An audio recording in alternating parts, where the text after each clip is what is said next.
Kami mengatakan berkali-kali, sejak dulu konsentrasi pada manusia.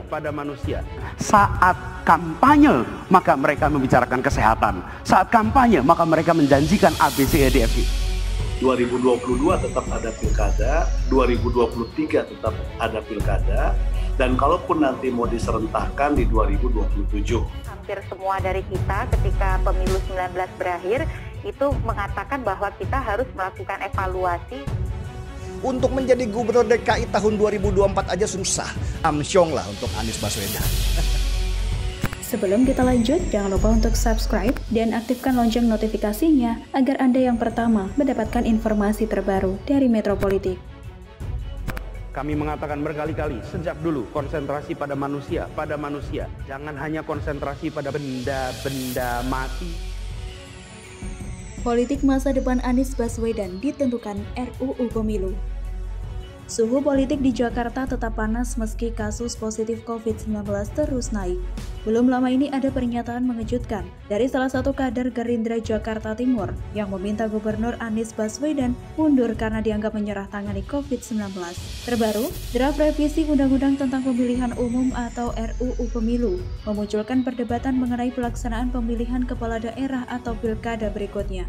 Dalam draft RUU Pemilu, pilkada akan digelar 2022 dan 2023. Namun di Undang-Undang Pemilu dan Pilkada yang masih berlaku saat ini, pilkada baru akan digelar pada 2024 mendatang bersama Pilpres dan juga Pileg. Dalam hal ini, nasib Gubernur DKI Jakarta Anies Baswedan lantas menjadi sorotan. Anies akan habis masa jabatannya pada 2022 karena sudah menjabat sejak tahun 2017. Jika pilkada digelar tahun 2024, bisa jadi bumerang buat Anies Baswedan. Atas hal itu, fraksi PDI Perjuangan menolak pelaksanaan pilkada di tahun 2022 dan 2023 yang tercantum dalam draft revisi Undang-Undang Pemilihan Umum. Ketua DPP PDI Perjuangan Jarod Saiful Hidayat menyatakan, pelaksanaan pilkada serentak lebih baik diselenggarakan tahun 2024. Menurutnya, pilkada serentak 2024 sudah tertuang dalam Undang-Undang Nomor 10 Tahun 2016. Jika dikaitkan dengan penjagalan Anies untuk maju di pemilu, PDIP menegaskan sikap partai tersebut tidak ada kaitannya dengan upaya untuk menghambat Gubernur DKI Jakarta Anies Baswedan dan kepala daerah lainnya. Pasalnya, pilkada yang dilangsungkan pada 2024 sesuai dengan amanat Undang-Undang Nomor 10 Tahun 2016. Sebab hal ini salah satu bentuk konsolidasi antara pemerintah daerah dan pemerintah pusat. Merujuk pasal 731 ayat 2 dalam draft revisi Undang-Undang Pemilu, pilkada 2022 akan diikuti oleh 101 daerah yang menggelar pilkada pada 2017. Provinsi DKI Jakarta termasuk di antaranya. Pegiat media sosial Denny Siregar menuturkan jika partai-partai yang menyetujui RUU ini, yaitu partai-partai kecil yang membutuhkan panggung. Seperti halnya Demokrat, karena menurutnya Partai Demokrat selama 10 tahun tidak memiliki panggung di pemerintahan. Dan jika pemilu 2024 terjadi, maka DKI Jakarta otomatis akan menyelenggarakan pemilu. Dan hal itu adalah kesempatan Demokrat Agus Yudhoyono untuk melenggang sebagai DKI 1 dan bisa jadi jika menang akan dilanjutkan kepada Pilpres 2024. Tidak hanya itu, RUU ini juga akan menjadi harapan besar Anies Baswedan, karena jika pemilu 2022 tidak terjadi, maka panggung Anies juga tidak ada.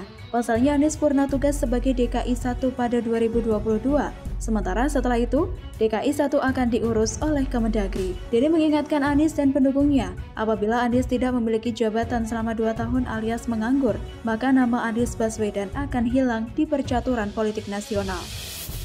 Ini yang bahaya untuk Anies Baswedan dan para pendukungnya. Karena kalau harus menunggu 2024 untuk masuk di Pilpres atau 2 tahun sesudah Anies tidak punya jabatan, maka nama Anies Baswedan dipastikan hilang di percaturan politik nasional.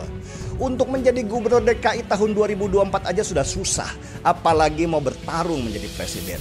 Lebih amsyong lah untuk Anies Baswedan.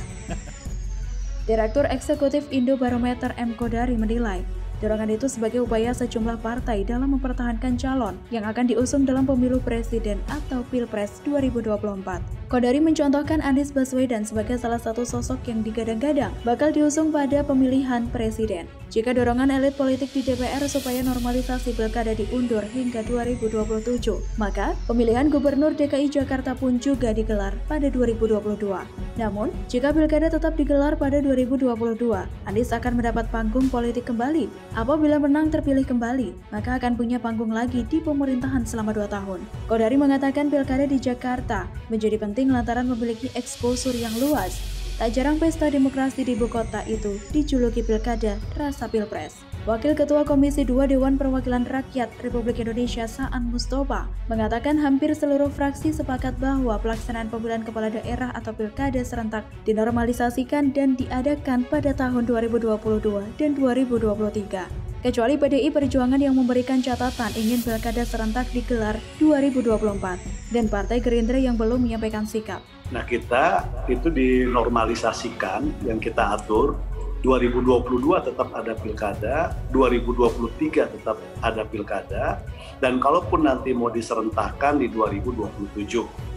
Nah, itu juga menjadi pendapat hampir mayoritas fraksi. Yang memberikan catatan itu PDIP, ya. Bukan tidak setuju memberikan catatan, ingin tetap di 2024. Namun, belakangan PAN menolak pembahasan RUU Pemilu karena alasan undang-undang pemilu yang ada masih digunakan untuk beberapa kali pemilihan berikutnya, serta alasan masih dalam situasi pandemi COVID-19.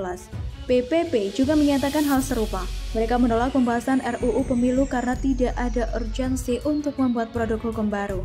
Tidak hanya itu, PDIP juga turut menolak dan menyatakan pelaksanaan pilkada serentak lebih baik diselenggarakan tahun 2024. Menurutnya, pilkada serentak 2024 sudah tertuang dalam Undang-Undang Nomor 10 Tahun 2016.